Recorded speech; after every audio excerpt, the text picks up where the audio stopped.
So if you would like to go and start with the SDI, please. Yeah, so SDI and I realize, I said Star Wars, which is the common vernacular, just so everybody to understand, because not everybody knows what SDI or Strategic Defense Initiative that was put up by Reagan. They got that completed in Reagan's second term, in the middle of his second term. And I was saying SDI initiative, so that was stupid. It's like Strategic Defense Initiative. So apologize for the stupidity last week. So SDI is particle based. It used to be back in the 80s, lasers. Now they sometimes will use a DARPA created 4 terawatt laser that is bounced off a satellite or a satellite mounted for targeting. But that's just targeting. Like if you watch the Paradise fires, you can see that come in before Paradise starts burning. It's targeting, it's hitting targets. So like a sniper scope, you have that red light or sometimes an infrared light, and they have infrared vision. They can see it. And so they'll target, and then the shot will go out. And in this case, that's a directed energy weapon. That's a phased beam.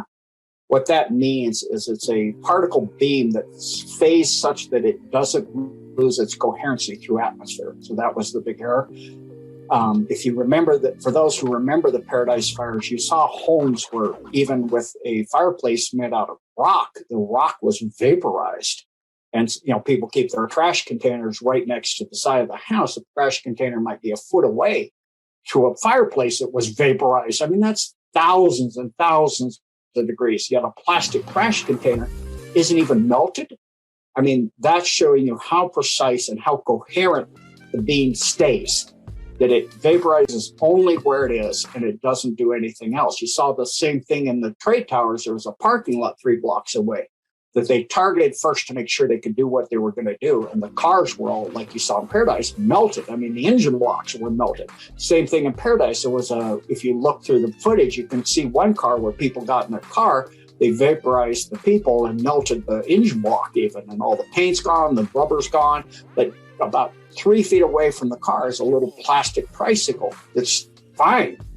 So they can, when an ICBM starts falling back to Earth, it doesn't matter, even if it was only 50 feet up, it could target it and vaporize. It could literally, if you were walking through downtown LA and had a foot around you of nobody near you, they could vaporize you if they wanted to. They could target an individual and vaporize them, and nobody else would even get their hair singed. So this technology maintains a coherent beam that's very, very precisely targeted and very quick. It can take out, like I said, if every nuclear power on Earth was to launch simultaneously, they could take everything out before even reentry. Next thing I wanted to speak of is if you had a submarine launch, wherever the submarine is, it doesn't matter. Within a minute of the launch, they know the nuclear fuel on the warhead. Not only do they know it, they know the signature of the nuclear fuel. They can tell you where it was mined and where it was refined. Not just Russia. They could tell you what refinery in Russia, because each one has certain amounts of contaminant elements that are unique to that mine, to that refinery. They don't get everything out, 100% out. So there's a nuclear signature that is maintained. That's why when I talked about the Rathbone that launched on Hawaii, 2 nuclear missiles that the Star Wars took out, or the SDI took out, they had weapons for each nuclear signature for every country on Earth. So if they wanted to make it look like it was the U.S., they could launch a U.S.-type refined weapon. They could launch a Russian one. They could launch a North Korean one. They could, whatever nuclear power, a French one, a British one. They could launch a weapon that looked like it. So if that submarine launched it, they would, the SDI would say that's a Soviet or a Russian and I use those differently because we're looking at different eras. They can also tell by the era because there's a certain amount of half-life, and they could tell how long ago that missile was refined as well because of the half-life. The material's degrading.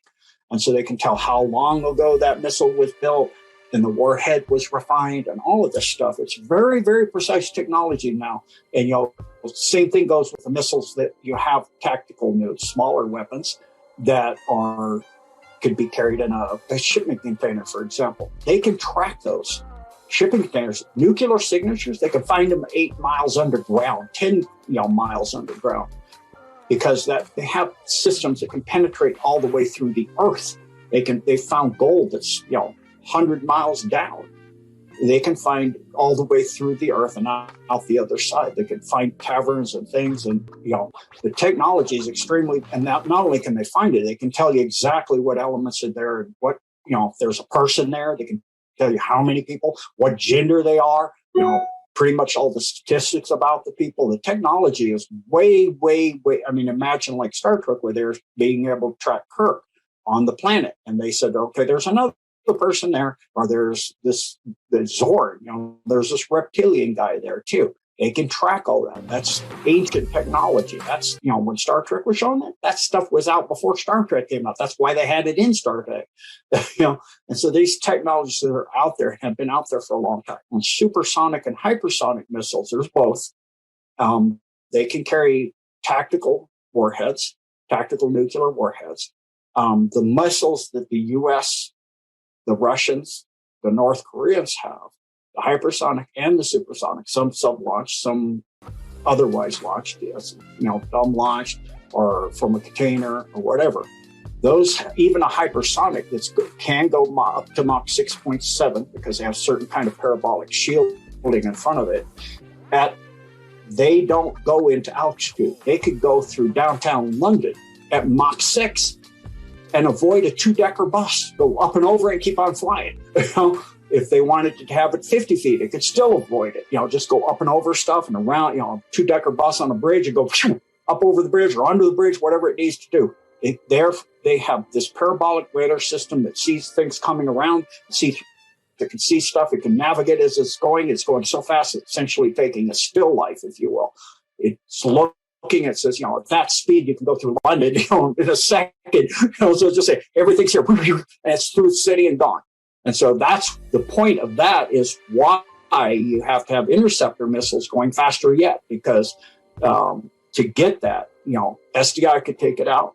And even that, it can even still take that out. So they're keep trying to, they had to make SDI get upgraded because of those type of missiles. They don't actually go out in space and then fall back. The ones the US, the North Koreans, and the Russians don't do that. The other countries have the older stuff that, does go up there. So just wanted to clarify that there is more than what this was just said last time. And then there's some certain issues and things that were incorrect. And then on MERV, kind of sort of correct, but it doesn't really do what was portrayed there. And it's not about SDI. It's about something else. The reason you have MERV. I can't go into it because I have a non-disclosure agreement on that. And I can say that it's not about doing like a thing to deceive SDI. It's totally different. It has a different reason for that than that. There's other reasons for it. I just can't go into the depths of that because I do on that have a non-disclosure agreement that I can't violate. So I can't speak to that specifically why, but I can say that it's not having MERV because of that. So. Okay. Now, what I've done is I've allowed for you to share your screen, because I remember you saying to me that you would like to show us a video of Donald Trump and JFK Jr. Mm-hmm. So if you could show us that, and also tell us the situation, what is really going on behind there, what the viewers need to know about this. Yeah. So, this lady, and I'll go to Simon Park's channel. You know Simon, I'm sure. Absolutely. Yeah. He has caught this in his website. So I'll give credit to Simon this is from Simon Park's website. He does a lot of really good information. He's a great person. Thank you, Simon. Yeah. Thank you, Simon. So love you, Simon. Thank you. You did good work. Keep going.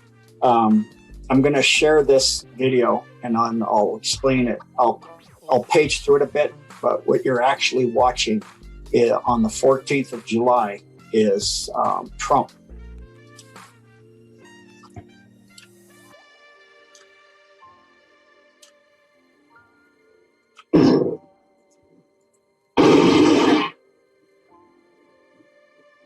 So you can see a lot of vehicles here.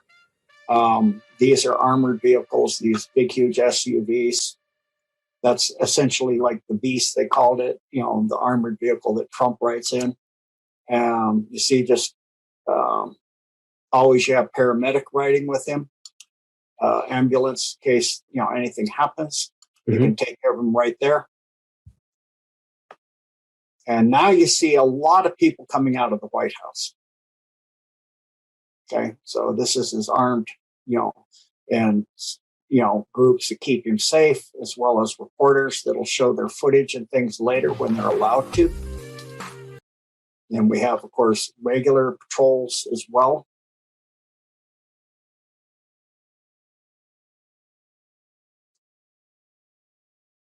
So I'll let this roll for a bit. I'll go ahead. Presidential entourages, they always go up the road ahead and then they clear it. So that's what you saw the police coming back in. They had cleared the road ahead. It's safe for them to go. You go underneath off. I want you to think about how many cars you'd normally see in front of the White House and how many you do see now. You don't see what you'd normally see. You don't see. Most of the parking lot's actually empty. And not a lot of people there. So I was waiting to see Trump and Kennedy. You saw them. You weren't paying attention. No, I didn't realize it. They were there. You weren't paying attention. Do you want to show me one more time?